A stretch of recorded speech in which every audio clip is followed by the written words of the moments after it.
Hello and welcome to another video. Today I have with me the Dell XPS 17. Wonderful laptop with a wonderful screen. So yeah, not the typical video that I'm showing on this channel. Usually I'm opening a laptop out of its box, telling you about its ports and everything. But this time I want to start with the screen, not just because this laptop is already opened and being used by a friend that gave me this wonderful laptop, but because I really finding this screen kind of amazing.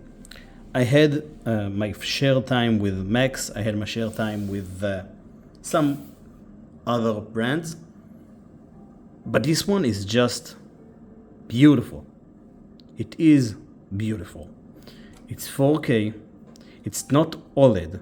It's I think it's called QLED, something like that. But it's wonderful. The screen, the colors, in any angle.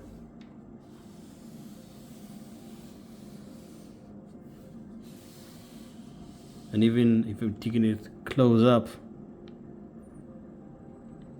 like that, yeah, some colors do get a little bit darker, but it's not something that we cannot deal with. It's just beautiful, and it's touch as well.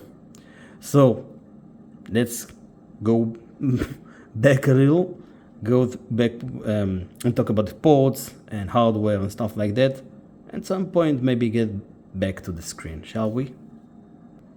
So, as I said in the beginning, this laptop is being used by a friend. He gave it to me for a review, and so first of all, thank you. Second of all, this is a 17-inch laptop. It's huge, and it's heavy. It is heavy. It's about 2.5 kilograms, which feels a little bit more than that, but it's really, really slim. So let's start as usual with the ports. And this laptop has literally almost no ports. So the first port is the aux. Afterwards, the SD card reader and those bigger with the adapter. I don't know how they're called. Thunderbolt, the first one, second one. And on the left, let me take out the charger. We have a Kensington lock, we have another Thunderbolt and another Thunderbolt. That's it. That's all this laptop has to offer in regards of ports.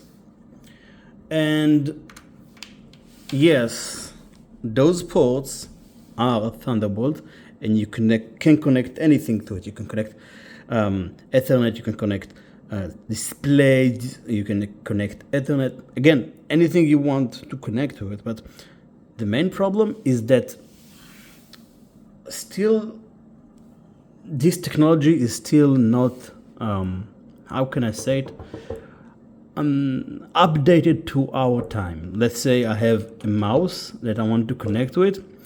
Well, my basic Microsoft USB mouse won't be able to connect to my laptop.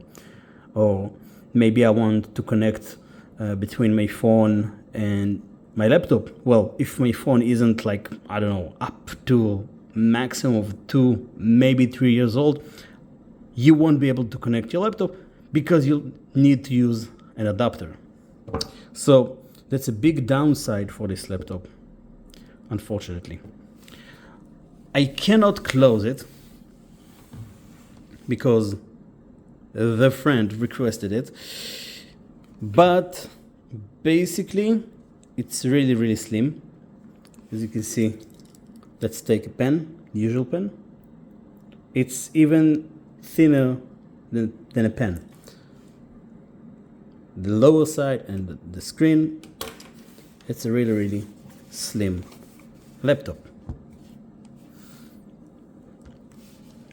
We already talked about the screen, but let's go through hardware and settings. if you can already tell, that's a 4K screen, and you have over here the numbers. Another downside, well, it's not really downside, it really depends on the user. This screen is just 60 Hertz, even lower than that, 59.99. So yeah, but it's really beautiful. It is beautiful. So about specs, or shall we say hardware. It's not just has beautiful screen and its name XPS and, you know, being beautiful as it is, it's also very, very powerful. It has the i9 11980HK, which means it basically can overclock. As far as I know, I don't really deal with those kind of things. I kind of fearing for the death of my CPU and motherboard, but it's just me. So it has 8 cores, 16 threads. Sorry. It has 24 L3 cache, which basically means it's strong and has enough cache to run everything. RAM, or shall we say memory, it has 64. It is DDR4, but it's with 3200. And I know it's not in English, it's in Hebrew. That's the language of my friends, and that's the UI. I'm not going to change it for him, so we just have to deal with it, and believe me when I'm reading those names and whenever we see it. SSD. So this one comes with 2 terabytes, okay, and it's an Nvme. It has a really long name. It's the KXG70PN V2T04 Nvme, again, because we didn't have enough name, Coixia, and 2 terabytes. Usually I'm not talking about it, but this one comes with a killer Wi-Fi AX1650s. Basically means Wi-Fi 6 and even a little bit powerful than the usual Wi-Fi 6, or should it say it is. And for our gamers out there, here we have the Nvidia GeForce RTX 360. So yeah, it just comes with 6 gigabytes, yeah. But for what this guy uses this laptop for, it is enough. So let's go through a little more things before going to the benchmarks. So about the keyboard, it's not your typical keyboard. It's one of those really rare and quirky, as you can say. It's I remember the first time I heard about those keyboards. It is the maglev keyboard. It just means that there are 2 magnets between the plate and the keycap, and it just makes the typing experience better. I literally cannot feel it, but I do think when I'm typing on the laptop, I do feel like the typing experience is better. So let me just write something with Notepad, and you can see how is my typing. And I've used this laptop for about 5 minutes, no longer than that. So let's give it a try.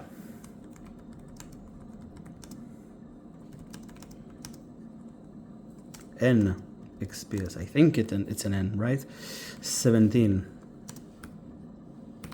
And I think that's the model, or this one is the model. Yep, that's the model. So yeah, the typing experience is quite good. The keyboard feels good. It's not noisy. The travel is good. The typing is fine. Yeah, so that's the keyboard. And the trackpad. So the trackpad is giant, as we've already getting used to it in 2023. So this laptop came in 2021, but it's still relatively new, and people do still like buying XPSs. So the trackpad is really big, feels good, it's really smooth. Tactile, but not noisy. Very precise. Good overall. Good overall. Like it. And now for a sound test. So, as usual, I'll be using Hip Jazz by Benjamin Tissot from bensound.com for a test. So, let me start the song and let's see how it's being heard. How are the speakers?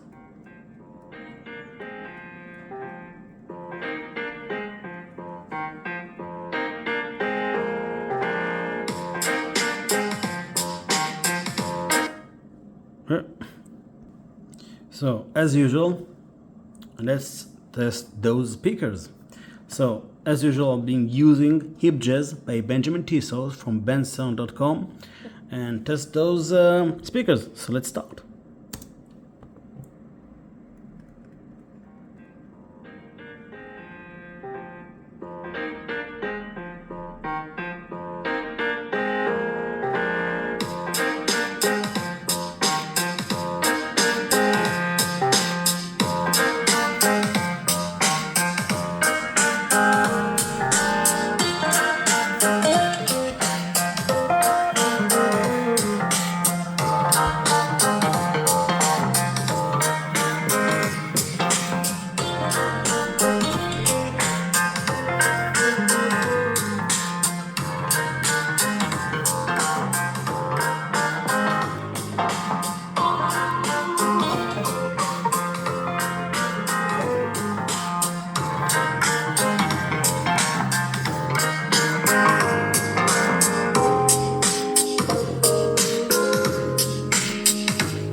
So I think while running this song, and I think I can say that for the first time, I have a laptop in my hands that its speakers are really, really, really strong. So when I went after like say 50%, I've already said to myself, well, it's too strong. But yeah, so the speakers are quite clear. It's not on Mac level, but it is clear, and they are getting very loud really soon. So if you are using this laptop outside, or if you're using it for, I don't know, as a speaker for anything else than listening to music, you are going to enjoy it. They are really strong. They are on top, and I think there are speakers on the bottom as well, if I'm not mistaken. Yeah, over here and over here. So yeah, a lot of bass and really strong. So kudos to you, Dell. And now for the benchmarks. So let's start with benchmarking this Nvme SSD. This benchmark is going to run, and I'll be back once it's done. And we're back with the scores that are quite good. Read at 5500 and write speeds at 4100. So those speeds are above average and they're quite good. If you're asking me, this type of a laptop could use a little bit boost when coming to write and read, but yeah, those numbers are good. Let's say the average is about 3000. So yeah. And now for the CPU benchmarks, and afterwards for the GPU benchmarks. So I'll be running right now the CPU benchmark with a charger and then without a charger, and we'll see if it makes it any better. I'll be back once it's done. And we're back with the numbers. So as you can see, the single core got 1500, almost 1600, while the multi-core got almost 1800. So it basically means that the single core CPU is basically your today's average i7, which is, well, technology, but the multi-core is still quite impressive. Multi-core, we can see about 6000, something like that. but this is a really big, good number. Anyways, let me show you the rest of the numbers and we'll go from there.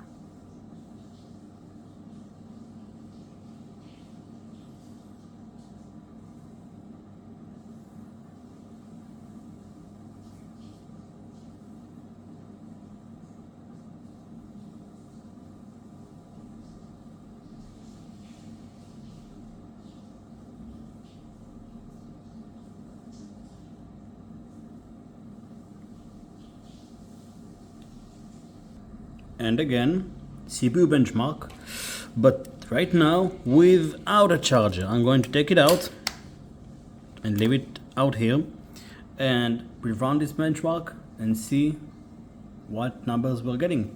So I'm going to let it run and I'll be back once it's done, finished as well. And we're back with the numbers. So the single core is just at 1000, while the multi-core is at about 7500. So basically the single core score got cut in almost half, if not half, but it's okay because as you can see the charger is not connected to this laptop, but yeah, the multi-core didn't get really hurt. So yeah, if you are using anything that's single core intensive, you are going to suffer a little bit. Let me show you the rest of the numbers for this benchmark and we'll go from there.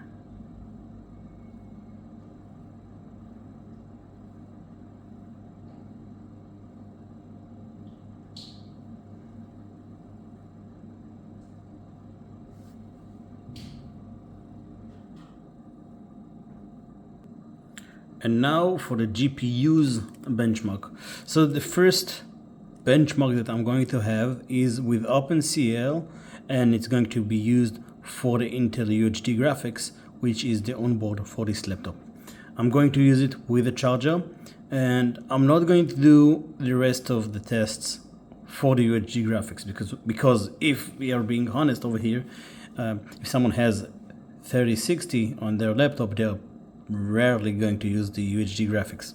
So I'm going to run these tests, and right now this test, and show you the numbers once it's finished.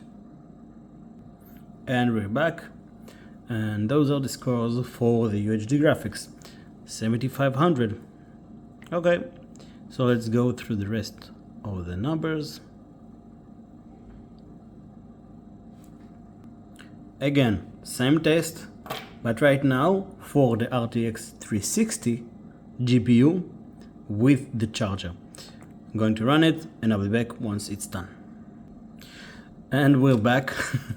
So if you are a kid and you want to impress your parents and you want to show them why a GPU is really important, then here you have almost more than 10 times the numbers between the onboard UHD graphics and an external GPU.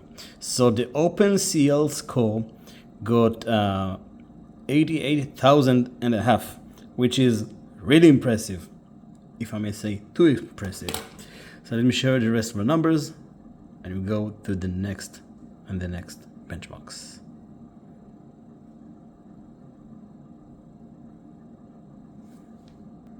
And again, a GPU benchmark, and right now API CUDA for the 360.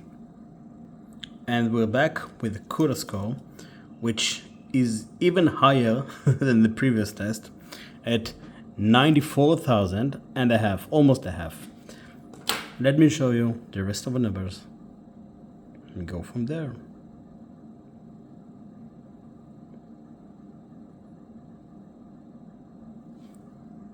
And for the last GPU benchmark, Vulkan, let me run it and I'll be back once it's done. And we're back with a much lower number at 8,000 for the Vulkan score. So let me show you the rest of the numbers.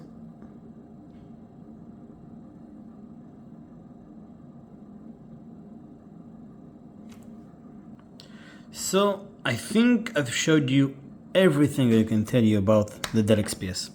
So basically, if you're asking me what are my thoughts about this laptop, so first of all, my overall experience with XPS is that they are quite the handsome laptops, yeah, but I'm not sure how Precision Line and XPS are the same, but I had a lot of problems with the Precision Line.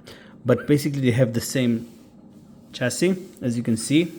But my experience was with Dell generations from the 7th generation, which this one is 11th. So maybe it's not the same. But they had some problems with the motherboard and some Type Cs. And this one specifically had problems, or maybe just one problem. No, sorry, two problems. The first problem was it had like white light on the screen, if you know what I mean, like blink, something like that. So it was replaced under warranty. And afterwards, about 3 months after that, its mic got shut down. It couldn't start it up for some reason. It probably was hardware. So they replaced again the screen. So this laptop had its problems. But if we are not talking specifically this very laptop, so my thoughts are basically it's heavy. It's big and it's heavy. This one, as I said before, weighs at about 2.5 kilograms, which is a lot for a laptop.